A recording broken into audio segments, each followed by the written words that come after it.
ആലപ്പുഴ അരൂർ ഉയരപ്പാത നിർമ്മാണ മേഖലയിൽ വീണ്ടും അപകടമുണ്ടായി. അരൂർ ക്ഷേത്രത്തിന് സമീപം തടിലോറി മറിഞ്ഞാണ് അപകടം ഉണ്ടായത്. ദേശീയപാതയിൽ ഗതാഗതം തടസ്സപ്പെട്ടുവെന്ന് കൊച്ചി ബ്യൂറോ റിപ്പോർട്ട് ചെയ്യുന്നു. വിഷ്ണു സുരേഷ് അരൂരിൽ നിന്ന് ചേരുകയാണ്.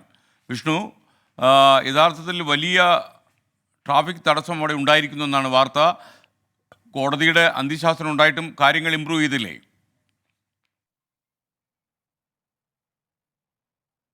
SKN അമിക്കസ് ക്യൂരിയെ അടക്കം വെച്ച് ഹൈക്കോടതി ഇവിടുത്തെ ബ്ലോക്ക് പരിഹരിക്കാനുള്ള നടപടികളൊക്കെ സ്വീകരിക്കും എന്നായിരുന്നു പറഞ്ഞിരുന്നത്. പക്ഷേ ഇപ്പോഴും ഒരു മാറ്റവുമില്ല. ഈ കാണുന്ന ആ ദൃശ്യങ്ങളിൽ നിന്ന് മനസ്സിലാവും, ഒച്ചിഴയും വേഗത്തിനേക്കാൾ കഷ്ടത്തിലാണ് നിലവിൽ ഇതിലൂടെയുള്ള വാഹനങ്ങൾ കടന്നു പോകുന്നത്. മണിക്കൂറുകളാണ് ഗതാഗത കുരുക്കിന്റെ ഭാഗമായി ഇവിടെ ആളുകൾക്ക് കിടക്കേണ്ടി വരുന്നത്. എത്രയോ മണിക്കൂർ സ്കൂൾ വാഹനങ്ങളും അതോടൊപ്പം തന്നെ ഈ ജോലിക്ക് പോകേണ്ട ആളുകളും ഒക്കെയാണ് ഈ ബ്ലോക്കിൽ പെട്ട് കിടക്കുന്നത്. ഇപ്പോൾ മാത്രമാണ് വാഹനങ്ങൾ അനങ്ങി തുടങ്ങിയത്. നേരത്തെ ഒരു തരത്തിലുള്ള ചലനവും വാഹനങ്ങൾക്ക് ഉണ്ടായിരുന്നില്ല. പ്രത്യേകിച്ച് തടിലോറി മറിഞ്ഞതാണ് അതിന് പ്രധാനപ്പെട്ട ആശങ്കയായി നിലനിൽക്കുന്നത്. ചേട്ടാ, കുറെ നേരമായോ?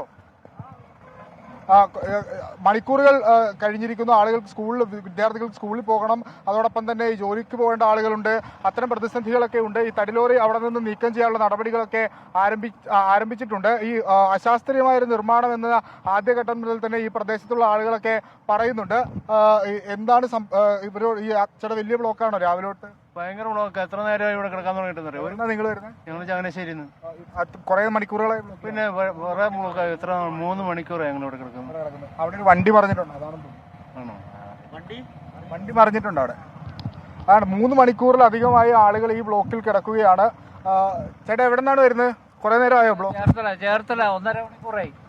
ചേർത്തലയിൽ നിന്ന് അരൂരിലേക്ക് എത്താൻ സാധാരണഗതിയിൽ ഒരു 45 മിനിറ്റ് പരമാവധിയാണ്. പക്ഷേ 1.5 മണിക്കൂറായിട്ടും അരൂരിൽ പോലും എത്തിയിട്ടില്ല അവർ. അത്തരത്തിൽ നിരവധിയായ ആളുകൾ ഇങ്ങനെ ദുരിതം അനുഭവിക്കുന്നുണ്ട്. കോടതി അടക്കം ഇടപെട്ട് കളക്ടറുമായി ബന്ധപ്പെട്ടുള്ള മീറ്റിങ്ങുകളൊക്കെ നടത്തിയെങ്കിലും ഒരു തരത്തിലുള്ള മാറ്റവും ഈ പ്രദേശത്ത് ഉണ്ടാകുന്നില്ല. ഇവിടുത്തെ ഈ ജനവാസ മേഖലയിൽ അടുത്ത ആളുകൾ, പ്രദേശവാസികൾക്കെല്ലാം വലിയ ബുദ്ധിമുട്ടുകൾ ഉണ്ട്. ഈ ആളുകൾ 1 മണിക്കൂർ ബ്ലോക്ക് മുന്നിൽ കണ്ട് 1 മണിക്കൂർ മുൻപേ വീട്ടിൽ നിന്നിറങ്ങുന്ന ആളുകൾക്ക് പോലും കൃത്യസമയത്ത് എത്താൻ പറ്റാത്ത സാഹചര്യമാണ് നിലവിലുള്ള. അടിയന്തരമായ വിഷയത്തിലൊരു ഇടപെടൽ വേണം എന്നാണ് ഈ നാട്ടുകാരുടെയും അതോടൊപ്പം തന്നെ ഇതിലൂടെ സഞ്ചരിക്കുന്ന യാത്രക്കാരുടെയും എല്ലാം ആവശ്യം. ഒപ്പം അപകടങ്ങളും ഇവിടെ സ്ഥിരമാകുന്ന കാഴ്ച. ഇന്ന് ഒരു വാഹനം മറിഞ്ഞിട്ടുണ്ട്. അത് നിത്യസംഭവമാണ്. KSRTC ഉൾപ്പെടെ ഈ ചെളിയിൽ താന്നു പോകുന്ന സാഹചര്യങ്ങളൊക്കെ ഉണ്ടായിരുന്നു. അങ്ങനെ ഈ അരൂർ ദേശീയപാത നിർമ്മാണവുമായി ബന്ധപ്പെട്ട് പൂർണ്ണ സ്തംഭനത്തിലേക്ക് കാര്യങ്ങൾ പോവുകയാണ്. ചേട്ടാ, കുറെ നേരമായോ ബ്ലോക്കിൽ? എത്ര മണിക്കൂറായി? 1 മണിക്കൂർ മേലെ. മിനിമം 1 മണിക്കൂർ to 3 മണിക്കൂർ എന്നുള്ളതാണ്. ചേട്ടാ, കുറെ നേരമായോ ബ്ലോക്കിൽ? നടന്നു പോവായിരുന്നു. അന്നേ സമയത്തിന് നമുക്ക് അവിടെ എത്താം. ആശുപത്രിയിൽ പോകേണ്ട ആളുകളൊക്കെ ഇതിനകത്ത് ഉണ്ടാകും. അപ്പോൾ അവർക്കെല്ലാം സമാനതകളില്ലാത്ത ബുദ്ധിമുട്ടാണ് നേരിടുന്നത്.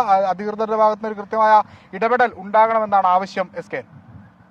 Okay, thank you. നമുക്കൊപ്പം ചേർന്നത് വിഷ്ണു സുരേഷാണ്.